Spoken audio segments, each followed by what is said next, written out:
from Texas to Cali, a lowlife is a lowlife. Now I'm going to react to a video of a ex-gang officer in California. This is a very interesting character, to say the least. Richard Valdemar. He spent time with these gang members. I think he put a lot of people, a bunch of bad hombres in prison. Good. And I'm going to react to this video of him talking about a lot of this history, early history, and it's a great video. I had it in the vault. I'm going to react to it right now. But there's a lot of key takeaways from this, and it's a very good interview, to say the least. Check it out. The evolution, I guess, of gangs or cholo culture, like the kind of cholo culture that we have, the lowrider pachuco culture, basically comes from chuco, which is the nickname for people from El Paso.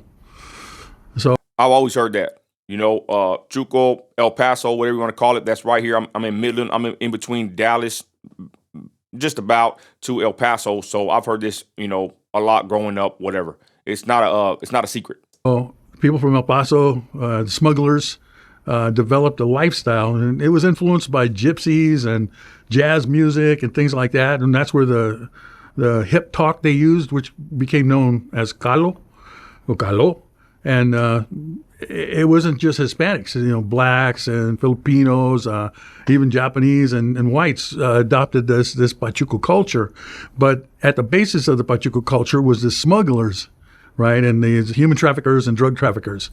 And so they developed the first prison gang. The first prison gang was called the El Paso Tip, EPT.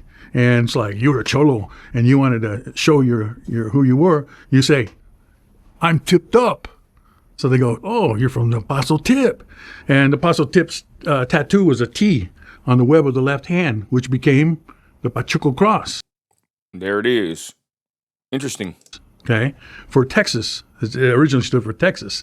And these guys migrated from that El Paso region, and a lot of them came to Califas. They came to California to be part of what was then, you know, the migration to jobs in Los Angeles and Southern California. So that's where they came.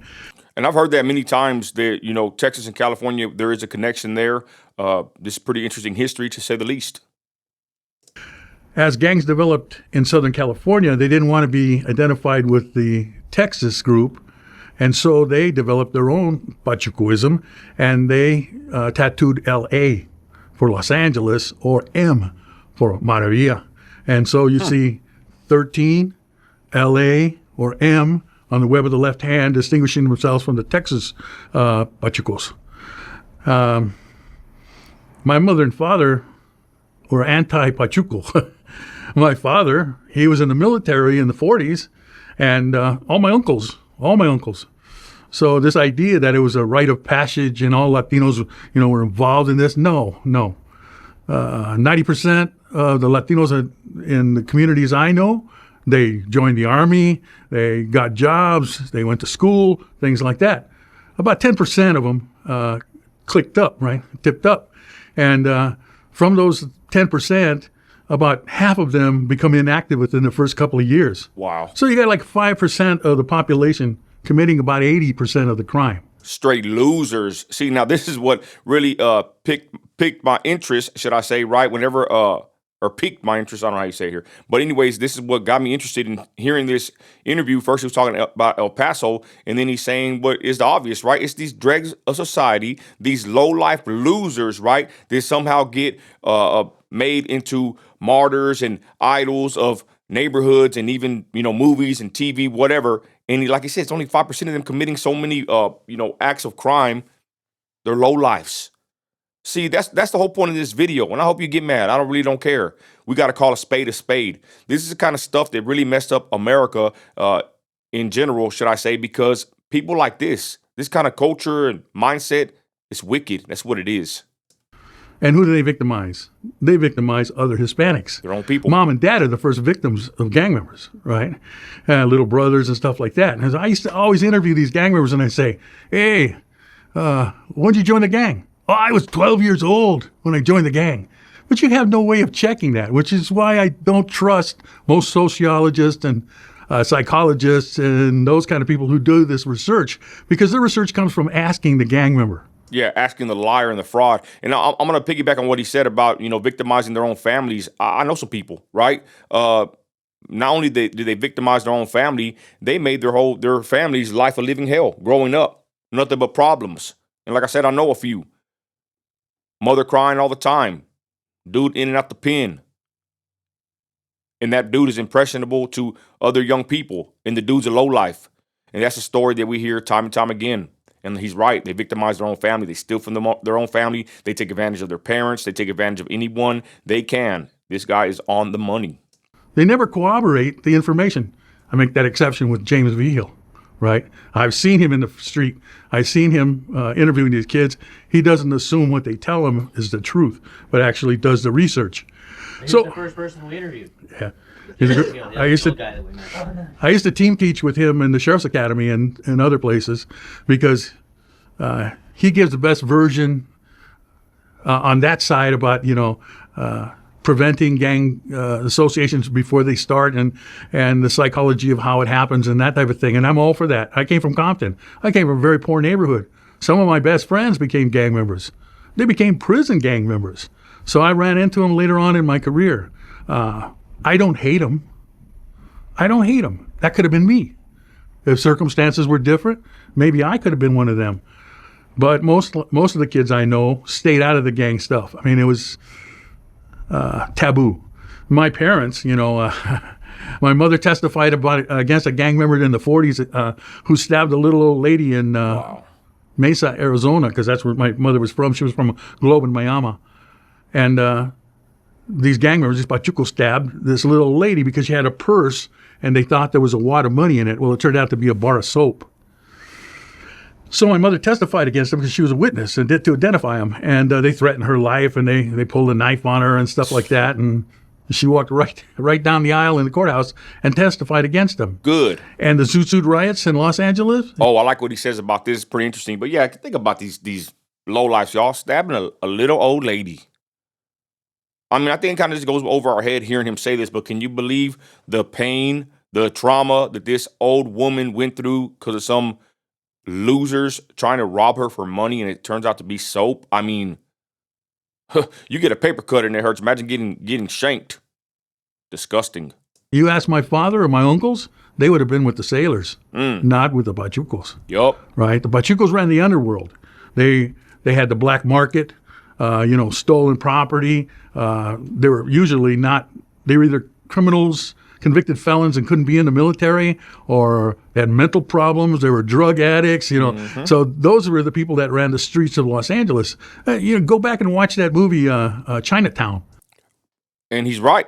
And I always hear people saying, oh, this Zoot Suit, the pride, and, the sailors were this, that, and the third to these people, or woe is me, whatever. You just heard what he said. This is the dregs of society, the 5%, whatever they are, losers. They can't even join the military to even get involved. So they're there in the street, doing participating in low-life activities, should I say. I'm glad this guy said this, straight up, because you got historians and all these people putting these Zoot Suiters and these pachucos on pedestals. You know what? They're just nothing but low-lifes, and I'm glad all that crap has diminished to a certain degree. It's sad that gang culture has basically, entrenched American history like it did, but I guess that's just how it goes. But I like what he says here, y'all, that his family were against these thugs and these low-lifes.